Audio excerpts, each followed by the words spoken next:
The broadcast is now starting. All attendees are in listen-only mode. Good morning. Happy day before the 4th of July to everybody. Um, Wanted to get started with the weather briefing for today. Things are not quite as wet as they were yesterday. We've had the rain moved kind of to the south and east and get a lot out of the area.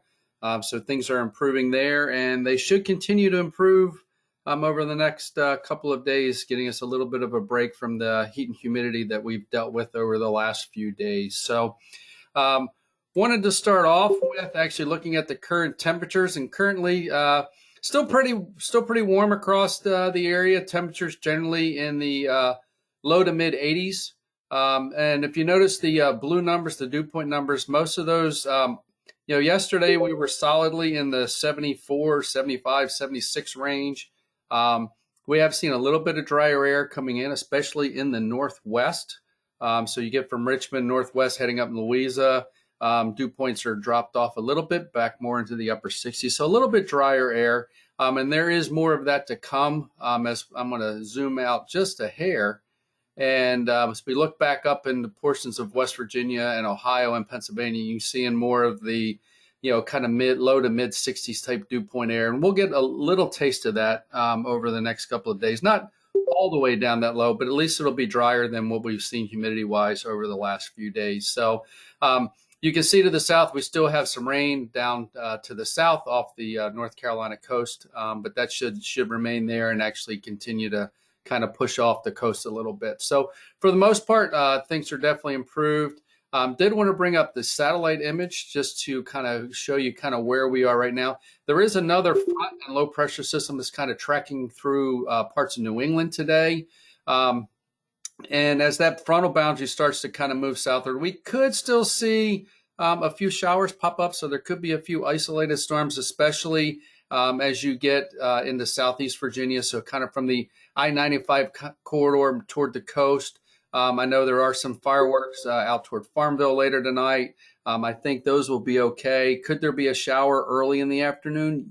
Can't completely rule it out with this boundary coming down, but generally speaking, really, if there's going to be any showers that pop up, they should be in the southeast, kind of from the 95 corridor toward the coast.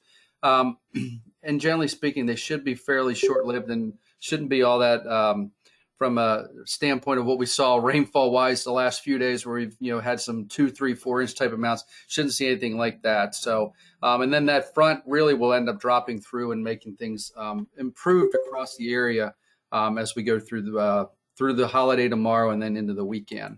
So I'm going to jump back into the presentation mode here. Let's see. We'll jump it ahead. Looking at the weather pattern for today, so you can see that front is coming through the Great Lakes. As we get to the kind of tomorrow morning, should see that boundary getting to the North Carolina-Virginia border. And then it kind of gets down to North Carolina and kind of stalls out along the coast. So should allow some of that drier air to make it all the way into northeast North Carolina. So Eatonton, Elizabeth City, get a little bit of a reprieve from the heat and humidity for the 4th into Saturday. And then as we get into the weekend, later in the weekend into Sunday, into Monday, we'll have to be watching what's going on. And the Hurricane Center and the Tropical Outlook this morning actually has a 60% chance of something forming off the southeast U.S. coast in this next 7-day period. But really where they're looking would be kind of Sunday, Monday timeframe. So if we do get something to form down there, a depression, something like that, we could potentially be dealing with, kind of a rainmaker trying to move northward. Models are still very inconsistent with that. There are some models that, form something and take it into Georgia. Then there are others that are trying to have something that's weaker and lifts northward. I think the impact for our area, no matter what, will be an increase in moisture as we get into the Sunday, Monday timeframe. And you can see on the Monday map, we've got another cold front that's trying to move across to Ohio Valley and move into the mid-Atlantic states as we get into Tuesday, Wednesday time period. So we're going to pull some of that Atlantic moisture northward anyway. So I think that's really going to be the one thing that's kind of a certainty with whatever does try to develop down there off the coast is early next week, we're going to see an increase in humidity, likely see an increase in heat as well. So should see heat index values return back up more into that 100 and 105 range that we've been dealing with for about the last week or so. So we're kind of going to get back into that environment as we get into early next week. So right now, just kind of keep an eye on, see what happens. This isn't unusual to see something try to develop off the southeast U.S. coast, especially when you do get a frontal boundary that kind of moves in, kind of stalls out and dies, and you do get convection along it. So this is one of those kind of favored scenarios for seeing development. So again, just kind of be keeping an eye on that as we go over the weekend. Again, I think it's really an increase in moisture coming back northward as we get late in the weekend into early next week, and a chance for increased showers with that as it comes northward. So that right now I think is the biggest impact that we would potentially be dealing with should something develop down there. All right, so we're looking at heat risk. Notice as we get into Friday, Saturday, really we're limited, and really even some of the northern parts of the area really not seeing much threat at all. So as we get the drier air and we reduce the humidity, the impacts there start to kind of go away. We do, as we get back into early next week, start to see things picking back up. I wouldn't even be surprised. We start to see some of the elevated risk start to pop back up in there on Monday. And again, I think as we increase the moisture, then it becomes a matter of how much heating do we get? Do we get clouds around, things like that? So, temperatures in the upper 80s, low 90s get us that heat index values where we're seeing up, 95 to 100. If we get a little bit more sun, maybe it's a little bit higher. But again, that'll be something to watch as we head into next week. But I do think there's going to be some clouds around with the amount of moisture that we're going to have in there. So that maybe potentially that does limit the heating factor just a little bit. So when we actually look at the temperatures heading out into early next week, you can see Monday really looking at kind of the upper 80s to low 90s is pretty typical across the area. Maybe coastal areas being just a hint cooler, just with the water nearby, things of that nature. So, but generally speaking, you do see that gradual warm up. But it does look like the weekends, we have Friday for the holidays.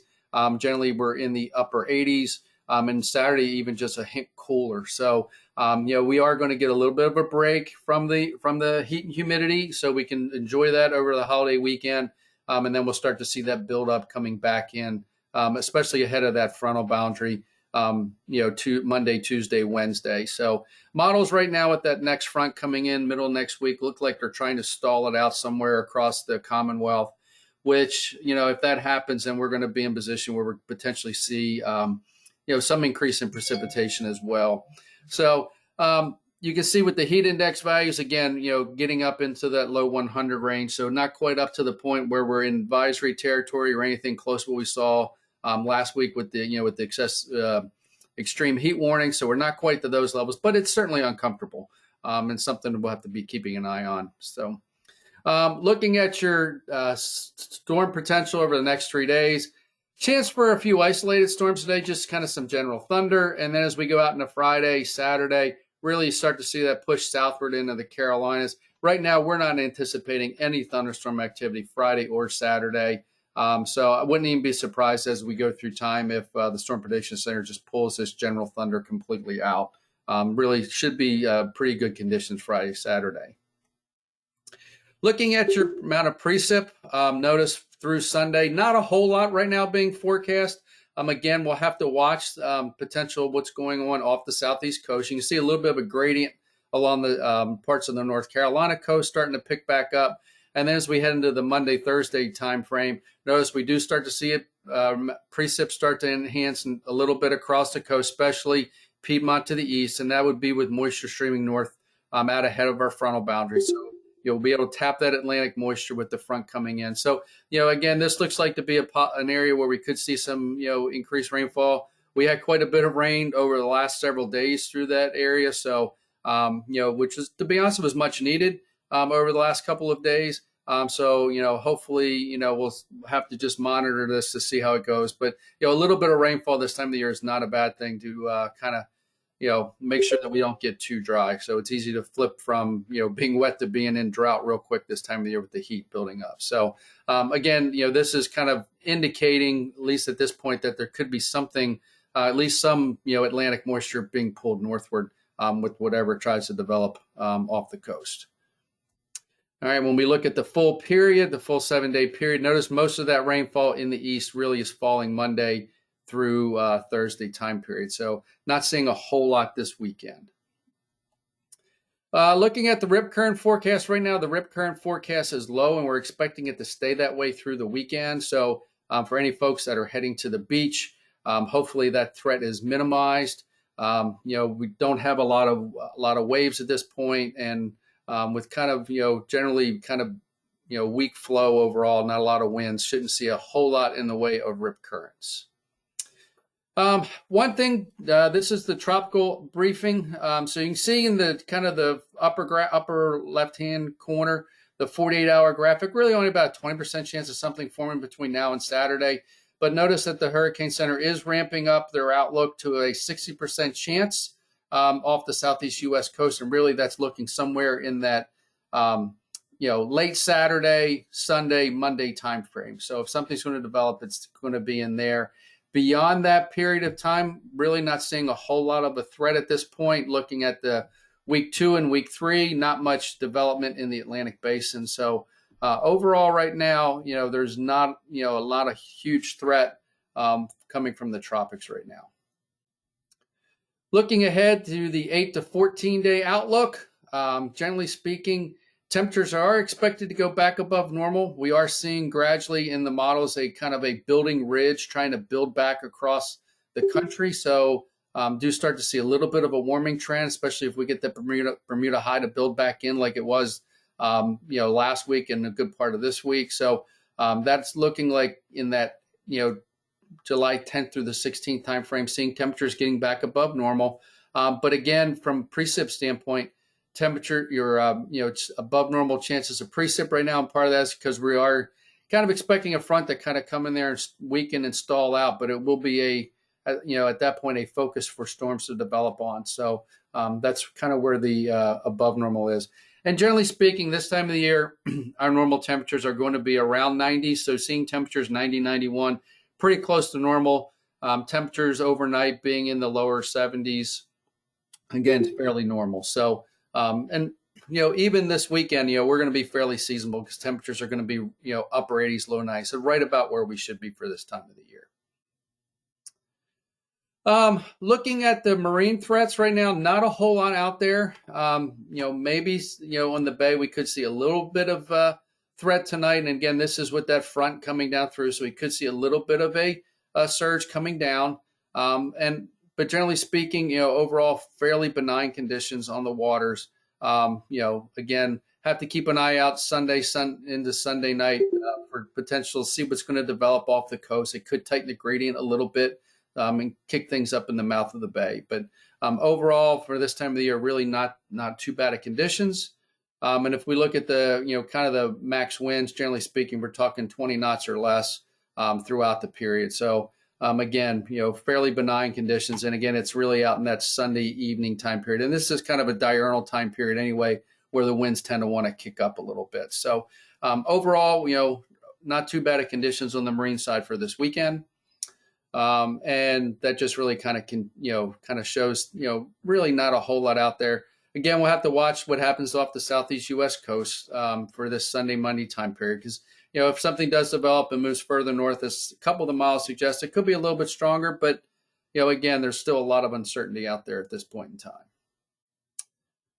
All right. So looking at your forecast for the weekend, kind of summarizing and wrapping up. Generally speaking, temperatures in the mid to upper 80s, right around 90 for Friday, Saturday, even into Sunday. Start to see a little bit of a warm up on Monday, and we will have to watch a little bit for increasing chances for showers Sunday, Monday. Again, watching that system that's off the southeast U.S. coast. So that's everything that I have today. I appreciate everybody jumping on. If you have any questions, please reach out to us. You can reach us on Slack or you can give us a call here at the office. We'll be happy to help you guys out with whatever you need. But otherwise, everybody have a great 4th of July weekend, and we will talk with everybody tomorrow. Thank you.